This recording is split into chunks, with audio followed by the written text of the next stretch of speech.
I'm Alston. I'm a historian, and I was commissioned by Bloc Projects to research the area around Bloc for their exhibition in Open Ground.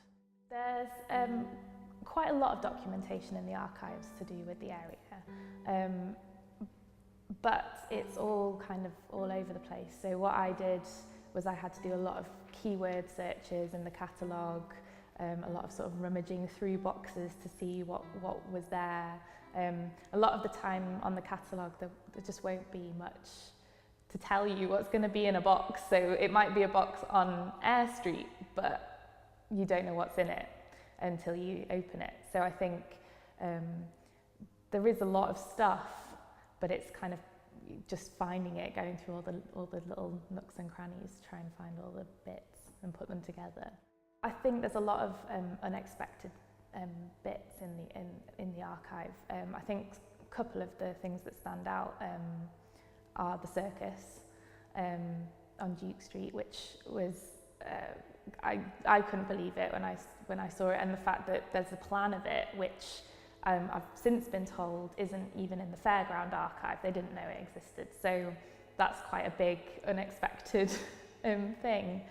I think also the detail of some of the individual stories that I found, especially of the young teenage girls, the refuge that they went to, they detailed so much of their lives, so who they were, where they lived, but kind of tiny details as well, where they went to Sunday school, what their life was like, the kind of extreme poverty that they were living in, and that you just don't get further down the social scale. That's gold to a historian, because you don't get the stories of poorer lives often, or marginalised people. So finding that was brilliant. That was really great.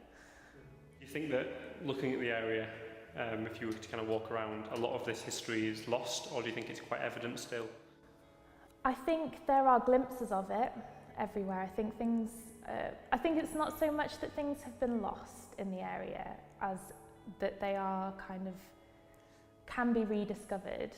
They're still there are still the bits, there are still the odd kind of streets and buildings and stones and stuff, and when you go to the archive and you start to look at all the plans and you look at boxes that probably someone hasn't opened for 50, 100 years since they put the thing in there, because you know, they're just the plans of people's buildings and properties and drawings and things like that. And so yeah, there are all these bits, I think, waiting to be rediscovered, and when you start to signpost them, you can see them, and when you kind of bring them together with all this other stuff, you start to see it more clearly, but not so much lost as maybe a little forgotten, I think. Originally, I sort of had a plan to do it chronologically, and as I kind of got into it, what came out was more sort of themes of the area, and I think that was unexpected to me. I thought, you know, I can do this as a kind of chronological history, and there'll be nice, you know, nice bits to see all the way through. And actually, when I started looking at the sources, they did sort of pull themselves together in these kinds of themes. You know, big works smaller craft turning into big works. The stories of people, those kinds of layers, and like things like leisure and entertainment and the pubs and stuff, and it all kind of came together in a way I didn't think of when I first sort of put together the plan for it. So that was interesting to me. I think just generally I have a very particular approach to how I do research, and I think that's based in how I work as an emotion historian, and how I've worked in other kind of public history jobs where it's kind of trying to research outside the box a little bit. So you're not just looking for kind of census records, but I think you're looking for bringing lots of different sources together to tell the story. So it might be a property document, but that might go hand in hand with a plan. It might have a letter attached. There's all these kinds of bits you bring together.